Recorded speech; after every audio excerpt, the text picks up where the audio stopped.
Hello my dear students, I hope that you all are doing great. So आज के इस video के अंदर हम MEG 10 यानी कि इंग्लिश स्टडीज़ इन इंडिया का जो पेपर है उसके कुछ इम्पॉर्टेंट जो क्वेश्चंस हैं विद आंसर्स कवर करने वाले हैं। तो अगर आप हमारे चैनल पे नए हैं तो चैनल को सब्सक्राइब करना बिल्कुल मत भूलना।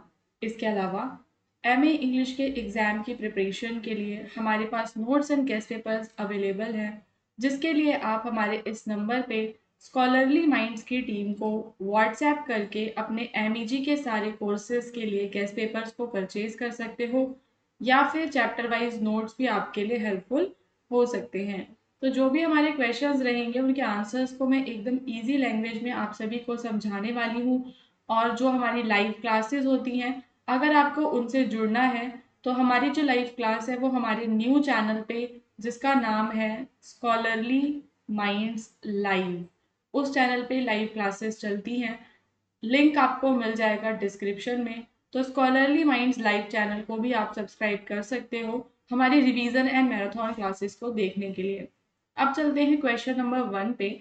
यहाँ पे क्वेश्चन में आपको CE ट्रिवलन का जो आइडिया है on the education of the people of India, उनके जो क्या आइडियाज थे इंडिया की एजुकेशन से रिलेटेड, वो यहाँ पे आपको एक्सप्रेस करने हैं, बताने हैं।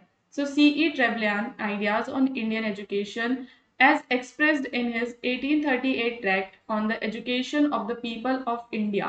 तो उन्होंने लोगों की, जो इंडियन लोग थे उनके एजुकेशन के बारे में लिखा, और उन्होंने दो अप्रोच अपनाई। एक आपका एंजेलिसिस्ट एंड दूसरा utilitarian approach of early British education policy. He strongly believed that Western education, especially through the English language, was essential for India's progress under colonial rule। कि अगर इंडिया को अंडर कॉलोनियल रूल प्रोग्रेस करनी है तो क्या important है कि India के जो लोग हैं वो वेस्टर्न एजुकेशन गेन करें, स्पेशली एजुकेशन इंग्लिश भाषा में गेन करें, तभी इंडियन लोगों का जो प्रोग्रेस है वो पॉसिबल है।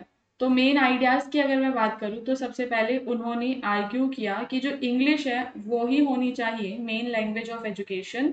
एंड उन्होंने इंग्लिश को एक गेटवे की तरह माना कि इंग्लिश एक ऐसा गेटवे है जहाँ से रियल नॉलेज इंडियन लोग प्राप्त कर सकते हैं, क्योंकि उसके अंदर लिटरेचर, साइंस, फिलॉसफी सब कुछ है।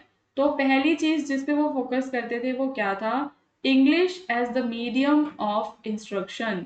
सो in his view traditional Indian learning in Sanskrit and Arabic was outdated.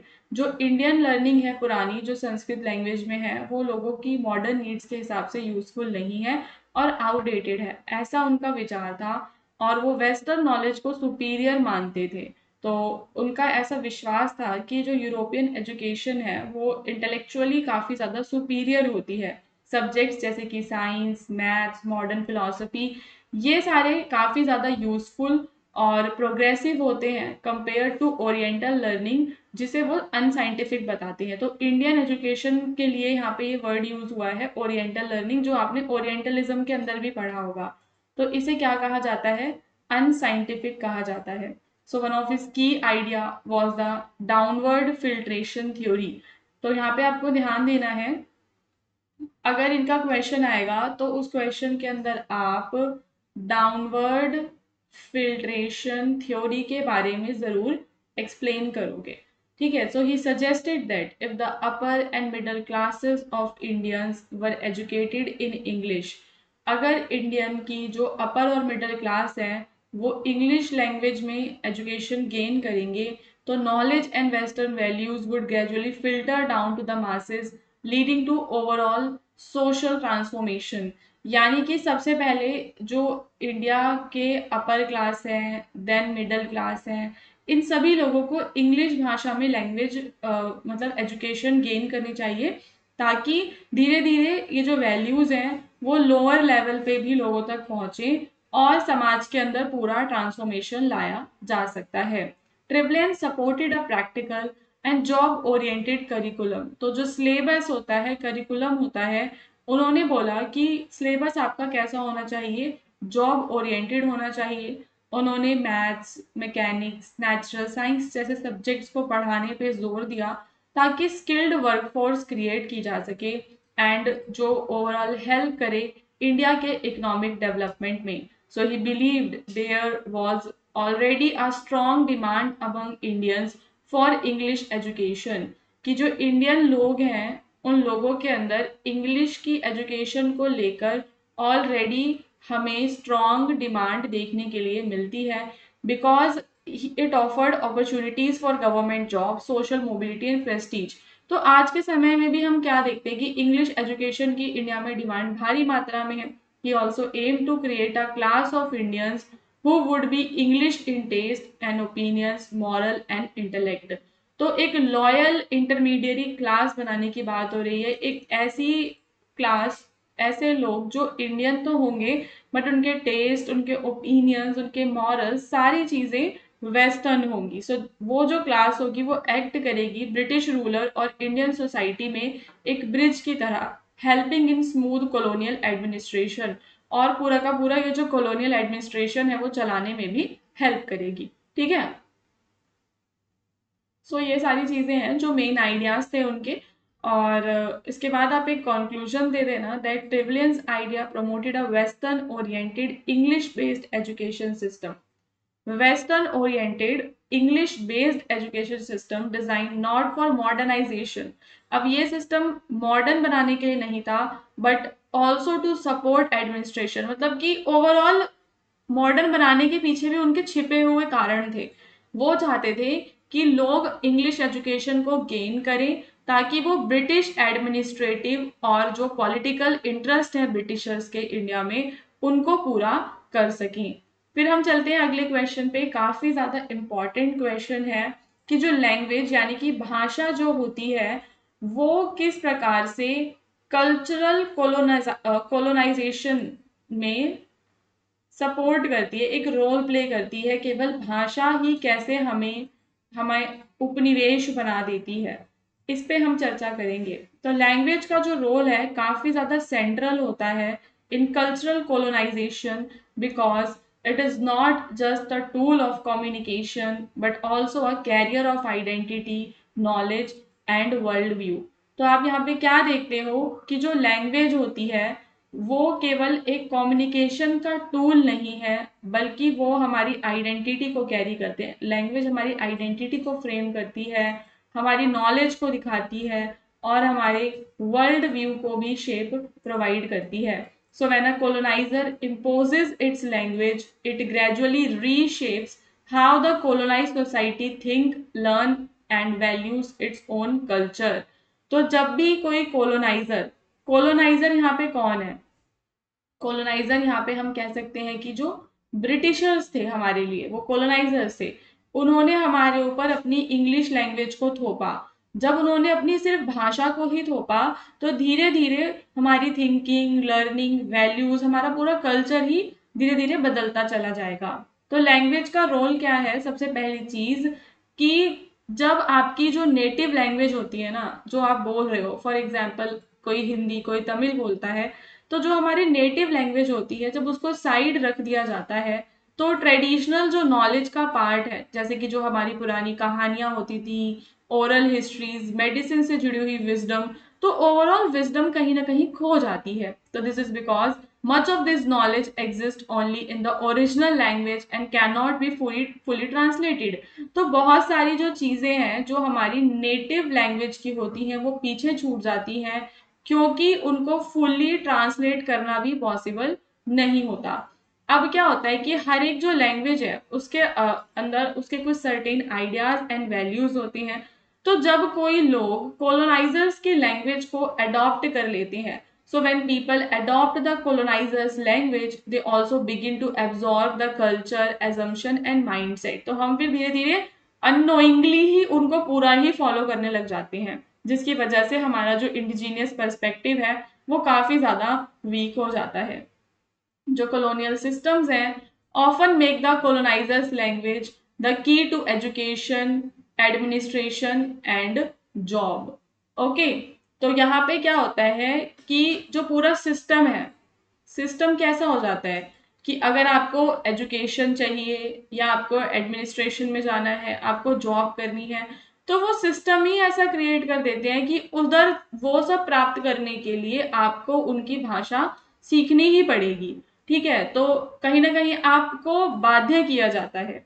So this lead to the formation of an elite class, और फिर वहां पर ही हम क्या देखते हैं कि इलीट क्लास का निर्माण होता है जो कॉलोनाइजर्स की लैंग्वेज में फ्लुएंट होते हैं, while those who speak only native language उन्हें पीछे छोड़ दिया जाता है, और समाज के अंदर इनइक्वालिटी और सोशल डिवीजन भी इंक्रीज होता है, और जो हमारी खुद की कल्चरल आइडेंटिटी है वो कहीं ना कहीं लॉस हो जाती है। कैसे? So language is deeply linked with identity, so when people shift away from their mother tongue they often experience a sense of cultural disconnection. ठीक है, कल्चरल डिसकनेक्शन आता है, एंड यंगर जनरेशन में lose connection with their heritage, tradition and roots. तो उसके अलावा दूसरी चीज हम क्या देखते हैं कि यंगर जनरेशन जो होती हैं, जो बच्चे वगैरह होते हैं ना, उन्हें उनके कल्चर के बारे में कुछ भी पता नहीं चल पाता है, क्योंकि उन्हें सिर्फ अब क्या पता है, कॉलोनाइजर्स की लैंग्वेज, कॉलोनाइजर्स का कल्चर, उनकी खुद की जो कल्चरल आइडेंटिटी है वो कहीं ना कहीं लॉस्ट हो चुकी होती है। So even after the political colonialism ends, तो अब देखो हमारा देश तो आजाद हो चुका है, पॉलिटिकली तो हम एंड हो गया ना colonialism, the colonizers language often remain dominant, but आज भी हम क्या देखते हैं कि एजुकेशन, गवर्नेंस एंड मीडिया हर जगह पे इंग्लिश लैंग्वेज डोमिनेंट बनी हुई है। So this create a lasting form of cultural influence and dependency as seen in many post-colonial societies like India where English still hold high prestige. तो India जैसी जगह जहाँ पे इंग्लिश आज भी हाई प्रेस्टीज होल्ड करती है, ये एक अच्छा एग्जाम्पल है जो इनके लॉन्ग टर्म कल्चरल डोमिनेंस को दर्शाता है। And at the final conclusion, we can say that the language becomes a powerful instrument of cultural colonization because it is not only communicates ideas but also silently reshapes identity. कि केवल ये ideas को ही नहीं हमें दिखाती बल्कि हमारी overall जो आइडेंटिटी है, ठीक है, उसको क्या करती है, रीशेप कर देती है। ठीक है, अब चलते हैं हम नेक्स्ट पे, जिसके अंदर आपको दलित कैनन के बारे में बताना है। ठीक है, और आपको बताना है कि कौन कौन सी डिफिकल्टीज हैं जो दलित कैनन को क्रिएट करने में आती हैं। Okay, so Dalit canon refers to a body of literature written by and about Dalit formally untouchables. तो दलित कैनन किससे रिलेटेड है? आपके जो अनटचेबल्स जो माने जाते थे उससे रिलेटेड है। अब आपको बताना है कि क्वेश्चन में दलित कैनन क्या है और कौन कौन सी डिफिकल्टीज का यहाँ पे सामना करना पड़ता है। The Dalit canon refers to a body of literature written by and about Dalit that highlights their lived experiences and caste based discrimination, poverty, humiliation and struggle for dignity। दलित जो कम्युनिटी थी उन्हें जो भी उनके लाइफ के डिफिकल्ट एक्सपीरियंसेस थे, जो discrimination उन्हें फेस करना पड़ रहा था, गरीबी, ह्यूमिलिएशन, जो भी वो फेस कर रहे थे, ये उससे रिलेटेड है। So it aims to challenge the dominance of upper caste literary traditions and bring subaltern voices to the centre of literary discourse. तो हम क्या देखते हैं कि जब दलित कैनन आता है, जब दलितों के बारे में लिखा जाने लगता है, जब उनके लाइफ एक्सपीरियंसेस के बारे में लिखा जाने लगता है, तो वो क्या करता है, चैलेंज करता है अपर कास्ट के ट्रेडिशंस को। अब यहाँ पे कुछ डिफिकल्टीज का सामना करना पड़ता है, जो दलित कैनन्स हैं उन्हें कुछ डिफिकल्टीज का सामना करना पड़ता है।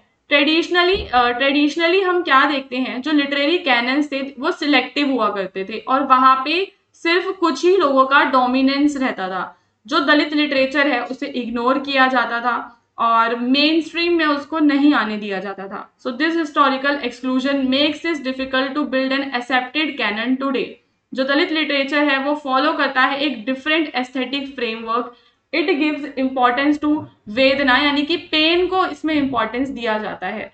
तो पहली चीज आप क्या देख रहे हो कि जब दलित कैनन बनाने की बात आई, कैनन का मतलब क्या होता है, जब उनके बारे में लिखने का समय आया तो कुछ डिफिकल्टीज का सामना करना पड़ा। ठीक है, शुरुआत में हम क्या देखते थे कि जो भी लिटरेरी वर्क होता था वो सिलेक्टिव होता था, दलित को उसके अंदर इतना इंपॉर्टेंस नहीं दिया जाता था, बट बाद में जो दलित है वो मेन स्ट्रीम में आते हैं। ठीक है। एंड जो कॉन्फ्लिक्ट रहता था, जो दलित लिटरेचर है उसका एक फ्रेमवर्क था, वो ये था कि वो वेदना को, प्रोटेस्ट को, सोशल जस्टिस को, इन सब चीजों को ज्यादा इंपॉर्टेंस देते थे, ब्यूटी और इमेजिनेशन के बारे में नहीं लिखते थे। तो because of this applying traditional literary standard often fail to evaluate it fairly. तो जो ट्रेडिशनल लिटरेरी स्टैंडर्ड्स थे वो इनके काम को सही से इवेलुएट नहीं कर पाते थे। मतलब कि उन लोगों को ये था कि ब्यूटी और इमेजिनेशन के बारे में ही लिखा जाना चाहिए, लिटरेचर या पोइट्री तो सिर्फ इसीलिए होती है। लेकिन जब पहली बार उन्होंने पोइट्री में कुछ चेंजेस देखे तो उन चीजों को इवेलुएट करना जो है डिफिकल्ट हो गया था। जो दलित के एक्सपीरियंसेस है वो यूनिफॉर्म भी नहीं थे। अलग अलग रीजन्स में जो दलित कम्युनिटीज हैं उन्हें अलग अलग टाइप के सोशल कंडीशंस का सामना करना पड़ता था। फॉर एग्जाम्पल, जो दलित की फेमिनिस्ट राइटिंग्स हैं वहां पे आप कास्ट और पेट्रियार्की दोनों के बारे में देखते हो। तो there is a debate over who can represent Dalit experiences. अब यहाँ पे आते कुछ लोग कहते हैं कि जो दलित राइटर्स हैं वो ही अपनी रियलिटीज को एक्सप्रेस कर सकते हैं, बट कुछ लोग इसके ऊपर सवाल उठाते हैं। This create disagreement over inclusion in the canon, कि दलित वॉइसेस को उठाने वाले जो आपके राइटर्स हैं क्या हमें उन्हें कैनन में इंक्लूड करना चाहिए या नहीं करना चाहिए। Literary canons are influenced by publishers, academic institutions and award system which have historically been dominated by the upper caste। तो हम क्या देखते हैं कि जो ओवरऑल लिटरेरी जो आपके कैनन्स थे, ठीक है, ओवरऑल लिटरेरी जो कैनन्स थे वहां पे ज्यादातर जो अपर कास्ट के लोग हैं उनका डोमिनेशन था। This affect the recognition and inclusion of Dalit writings in main stream syllable and criticism. तो बहुत सालों के बाद ही कहीं जाके दलित की जो राइटिंग्स है ना उन्हें मेन स्ट्रीम सिलेबस वगैरह में लेकर आया गया। तो फाइनली जो दलित कैनन है वो काफी ज्यादा इंपॉर्टेंट है। Okay, Dalit canon is essential for representing marginalised voices and challenging caste based literary dominance. its formation remains difficult due to issues of exclusion, diversity, authenticity, and institutional bias. A more inclusive and flexible approach is needed। तो यहाँ पे क्या important है कि एक inclusive और flexible जो approach है वो लगाई जाए और दलित लिटरेचर की जो रिचनेस है, ठीक है, उसको ट्रूली रिप्रेजेंट किया जाए।